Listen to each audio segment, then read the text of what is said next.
Welcome to Dark Ascent. Today, I'm going to uncover the Everest climb, where two content creators lost the trust of their Sherpas before ever reaching the upper mountain. Chasing views and engagement, they treated a dangerous expedition like a filming project, repeatedly pushing the patience of the people responsible for getting them safely up and down the mountain. Knowing how this story ends still makes me uncomfortable every time I revisit it. It was April 14th, 2022, 9 days into an acclimatization rotation on the south side of Mount Everest in Nepal's Khumbu region. Base camp sat at approximately 17,600 feet on the Khumbu Glacier, while the mountain above remained as it always had, unmoved by the people attempting to climb it. Andrei Kowalczyk was 26 years old and from Columbus, Ohio. A few years earlier, she had dropped out of college to focus on content creation full-time. She was usually the more energetic of the two and had a habit of chasing bigger ideas whenever something seemed like it might attract attention. I'll be honest, I can already picture which one of them was usually volunteering for the camera. Her experience in the mountains was fairly limited. The only time she had climbed at a comparable altitude, she developed symptoms of altitude sickness and turned back before reaching the summit. Her friend and business partner, Mayetta Tennyson, was 28 and from Scottsdale, Arizona. Before helping run the channel, she worked in dental hygiene.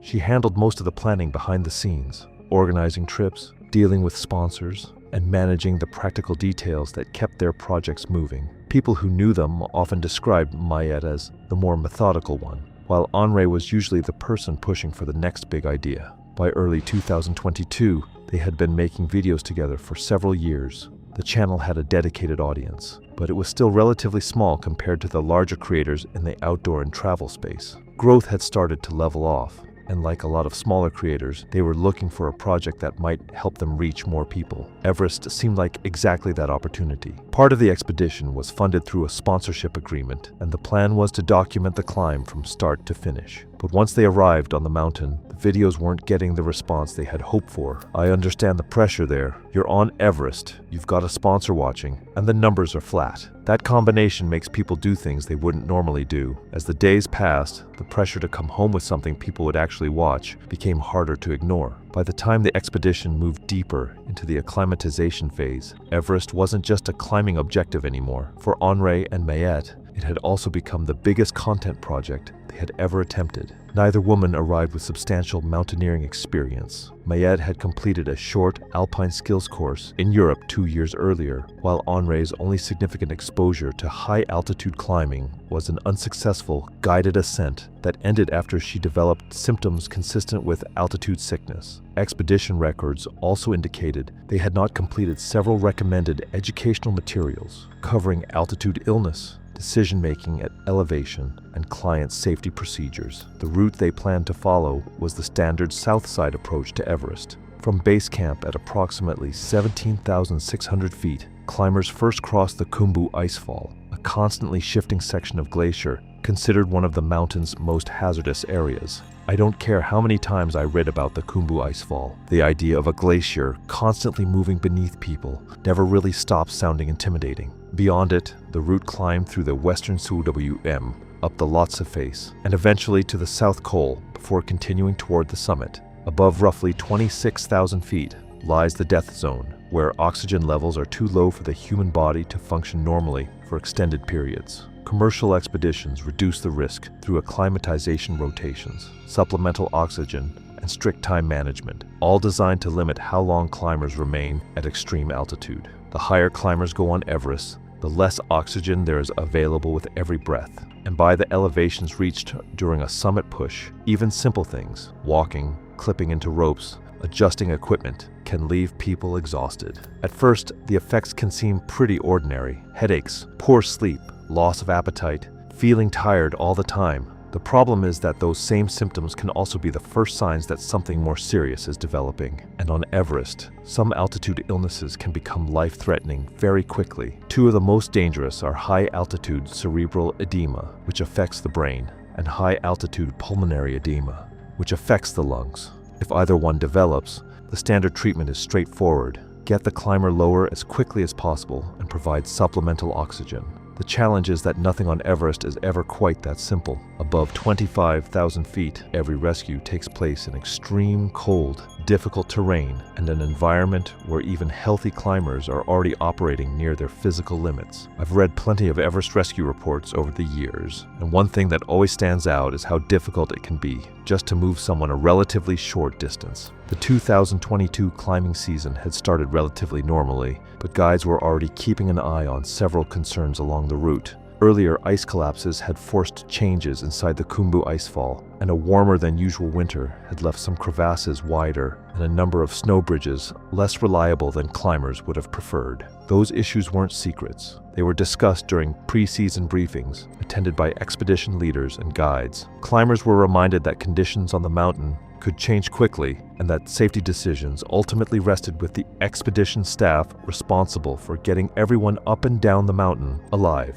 Henri and Mayette joined a commercial Everest expedition alongside several other paying clients and a support team of guides and Sherpa staff. From the beginning, they treated the expedition as both a climb and a filming project, bringing extensive camera equipment and producing content throughout their time at base camp.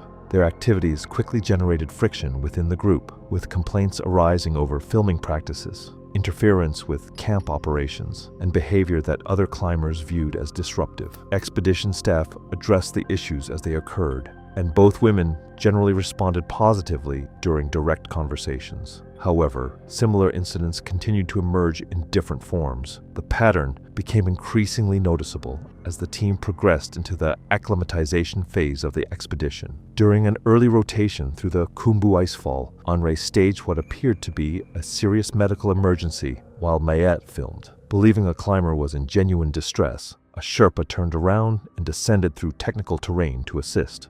Upon reaching the scene, he discovered that the incident had been staged for content. I don't have a clever way to frame that. A Sherpa reversed through the Khumbu icefall, one of the most dangerous sections of terrain on that mountain, because he thought someone was dying. The event drew criticism from members of the expedition, who viewed it as an inappropriate use of resources in an environment where genuine emergencies were common and response time could be critical. The Sherpa who responded wasn't new to Everest. He had many seasons on the mountain and had dealt with real emergencies before. He reported the incident that same day, and it was formally documented. Henri and Mayette received another warning, but no further action was taken. The video was later uploaded from base camp and ended up performing slightly better than their recent expedition content. In the days that followed, more incidents continued to strain relations within the team. One involved a prank device placed near the Sherpa sleeping area, startling several staff members during an evening rest period. Another involved a social media post filmed near the expedition's oxygen storage area that suggested critical equipment might be unsafe. The post caused concern among family members following the expedition from home and was removed only after expedition leadership intervened. By the time the next scheduled rest day arrived at base camp, the relationship between the two content creators and much of the support staff had become increasingly tense. While the expedition continued to move forward, patience within the team was beginning to wear thin. Later that morning, Henri and Mayette left base camp carrying camera equipment and a length of rope. A short distance from the main approach path, they located a crevasse away from the active climbing route and filmed a staged rescue scenario. Henri partially lowered herself into the opening, while Mayette recorded footage designed to make the situation appear more serious than it was. When filming concluded, Mayette hurried back toward camp and reported that Henri had slipped into a crevasse while scouting for footage. Several Sherpas and expedition staff immediately left camp to investigate, expecting they might be dealing with a genuine accident. When they reached the location, they found Henri standing safely near the edge of the crevasse, while Mayette continued filming. She was standing safely beside the crevasse, holding the same camera that had been recording the entire scenario. I'll be honest, if I'd been part of that rescue team,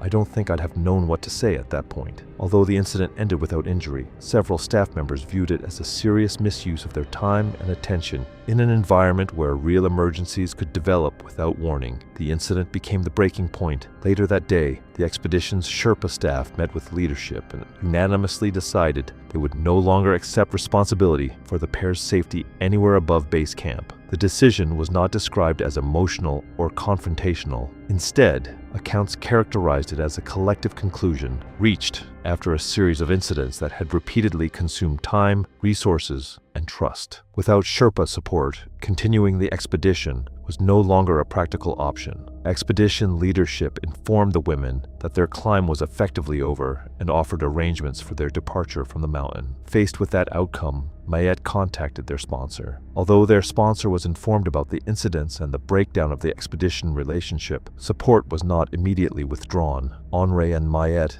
instead began searching for another operator willing to take them. After financial negotiations and a formal apology to the Sherpa leadership, arrangements were made for them to continue the season with a different expedition. The apology was accepted professionally, but it did not change the original team's decision. Finding another operator proved difficult. Several teams declined to take them after learning about the situation at base camp. Eventually, a smaller commercial expedition agreed to accept them, though only after additional discussions with leadership and assurances that future incidents would not be tolerated. Their next acclimatization rotation proceeded without notable problems. During this period, one of their videos from the mountain attracted a far larger audience than anything they had posted previously. The success at that specific moment is what makes the rest of this so hard to sit with. The success relieved immediate concerns about sponsorship obligations and reinforced the value of reaching the upper mountain. By that stage, the expedition had become both a climbing objective and a major professional opportunity. When the favorable weather window arrived, the team began its summit push. The climb through the Lhotse face was slow and physically demanding, but both women reached Camp 3 at approximately 24,500 feet while using supplemental oxygen as planned. Mayet moved steadily with the group,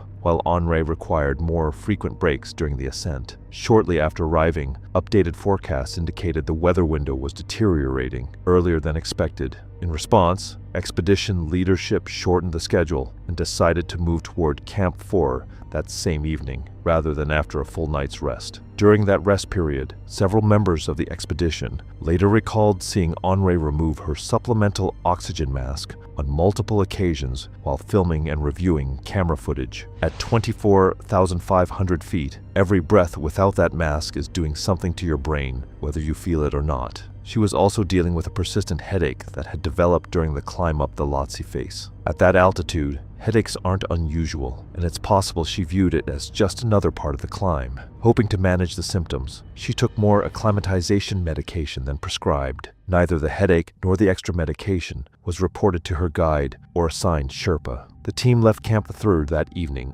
under conditions that were difficult but still considered manageable for a summit push. Visibility was limited, strong winds were already affecting the route, and temperatures remained far below zero, leaving little margin for any further change in the weather. The climb toward Camp 4 followed fixed ropes across the upper Lhotse face and onto higher terrain, leading toward the South Col. Henri was positioned near the front of the client group, with her assigned Sherpa directly behind her, while Mayet climbed farther ahead. The arrangement allowed guides to monitor both women while maintaining the team's normal climbing order. Less than an hour after departure, conditions deteriorated more quickly than expected. Winds strengthened significantly, visibility fell to only a few dozen feet at times, and communication became increasingly difficult. Climbers remained attached to the fixed line and continued upward, moving slowly through the worsening weather as the mountain grew less forgiving with each passing hour. Roughly 90 minutes above Camp 3, the lead guide ordered a mandatory stop so the team could secure themselves to a fixed anchor and reassess conditions. The procedure was routine and intended to evaluate weather, equipment, and the condition of the climbers before continuing higher. When Henri didn't arrive with the rest of the group, her assigned Sherpa went back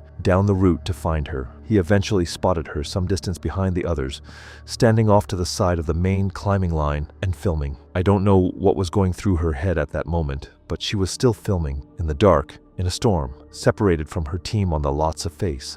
At that point, she was still responsive and didn't appear to be in immediate danger. The Sherpa guided her back to the group, the team completed its assessment, and the climb continued. Given where they were on the mountain and the conditions around them, moving toward Camp 4 was still considered safer than turning everyone around and descending in the dark. But as the night went on, the weather kept getting worse. The wind came in powerful bursts, sometimes strong enough to stop climbers in their tracks and force them to brace against the slope. Visibility continued to shrink and talking to one another became increasingly difficult beneath the constant noise of the storm. Most climbers were focused on one thing: staying attached to the fixed rope and continuing upward. Then, during one of the strongest gusts of the night, the line of climbers became separated from one another. When the team tried to confirm everyone's position, Henri was nowhere to be seen. And that's the kind of environment where people can disappear from view surprisingly fast. During a burst of wind-driven snow, Henri's assigned Sherpa lost sight of her for several minutes. When visibility improved, the fixed line ahead was occupied by other climbers, but Henri was no longer where he expected her to be. Investigators later concluded that the exact circumstances of her separation from the route could not be determined. Mayette, climbing farther ahead, noticed that her partner had disappeared from view. Because Henri had repeatedly stopped throughout the expedition to film the conditions around her, Mayette initially assumed she had paused again for footage. That assumption delayed an immediate radio call. I've thought about that delay more than once while going through this. She made a completely reasonable assumption based on a pattern she had watched for weeks, and it cost minutes they didn't have. Investigators later estimated the delay at several minutes based on GPS tracking data carried by the lead guide. When Mayette finally reported the situation, she described it as uncertain and could not confirm whether Henri was filming or in trouble. The guide ordered a full stop and conducted a radio head count, but Henri did not respond. Her last confirmed GPS signal placed her below the team's position and some distance away from the primary fixed route. The lead guide and the team's most experienced Sherpa immediately descended toward Henri's last known location. By then, conditions had become extreme. Winds were strong enough to make movement difficult, temperatures were far below zero, and any interruption in oxygen delivery or prolonged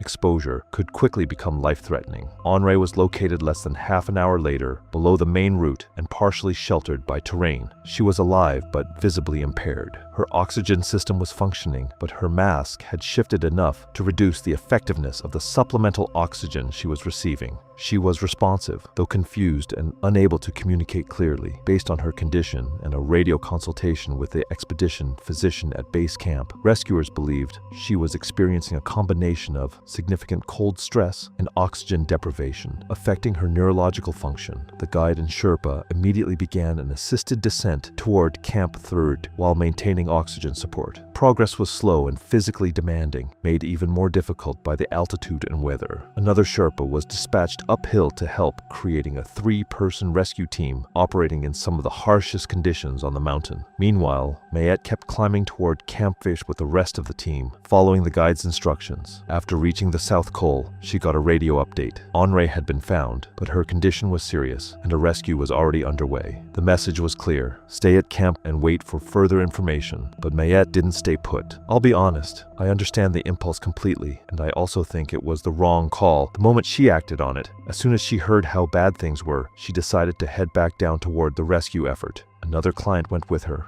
On a personal level, the decision made sense. Her friend was in trouble, and she wanted to help. The problem was where she was making that decision. It was dark, the wind was still hammering the mountain, and visibility was poor. They were moving through some of the most dangerous terrain on Everest after spending hours climbing at extreme altitude, where exhaustion can make it harder to recognize when your judgment is starting to slip. Partway down the route, they came across a fixed-line obstruction left by another team. Situations like that aren't unusual on Everest, but getting around them often means carefully repositioning yourself around the anchor system. As Mayette worked her way through the obstruction, a powerful gust slammed into the slope. She lost her footing and suddenly started sliding down the face. She was eventually able to stop the fall, but not before traveling a significant distance down the mountain. The impact left her with a serious leg injury that prevented her from standing or moving independently. Now at roughly the same elevation, where Henri was already being evacuated, Mayette was stranded on the mountain in extreme weather with no practical ability to descend on her own. The Sherpa climbed upward to assist with Henri's rescue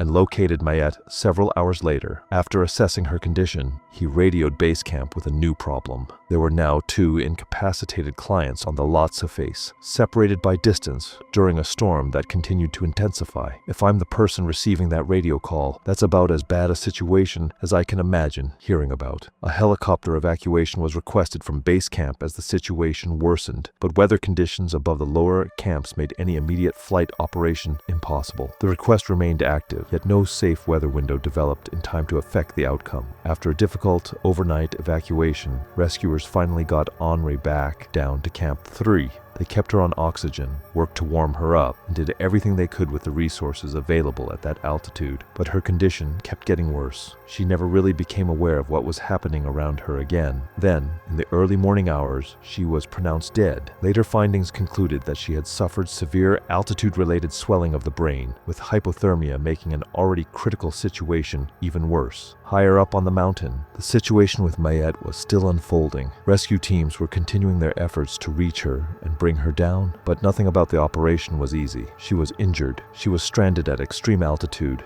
and the weather still hadn't stabilized. As rescuers worked their way down the mountain, conditions began deteriorating again.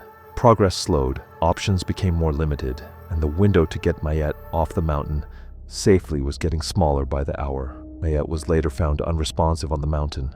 Efforts to revive her were unsuccessful. Subsequent findings identified a combination of altitude-related illness, traumatic injury sustained during her fall, and prolonged exposure during the rescue delay as the factors contributing to her death. Neither woman reached the summit. Both died on the same mountain they had traveled across the world to document. News of the fatalities spread quickly through Everest's guiding community. Several members of the original Sherpa team who had refused to continue climbing with the pair learned of the outcome through seasonal radio traffic and inter-expedition communications. The subsequent investigation did not identify a single cause. Instead, investigators described a chain of contributing factors that reinforced one another: limited high-altitude experience, repeated disregard for expedition safety practices, delays in recognizing the seriousness of the emergency, and weather that deteriorated more quickly than expected. Individually, none guaranteed a fatal outcome. Combined, they steadily reduced the margin for recovery. That is the part of cases like this I keep coming back to. There's rarely one moment where it all goes wrong. It's usually a sequence of smaller things, each one narrowing the window a little further. Medical findings concluded that Henri died from severe altitude-related swelling of the brain, compounded by hypothermia after becoming separated from the team with compromised oxygen delivery. Mayette's death was attributed to a combination of altitude-related fluid accumulation in the lungs, injuries sustained during her fall, and prolonged exposure while rescue efforts were underway. In both cases, investigators noted that an earlier descent under controlled conditions represented the intervention most likely to have changed the outcome. The sponsorship agreement ended shortly afterward, and the channel ceased activity.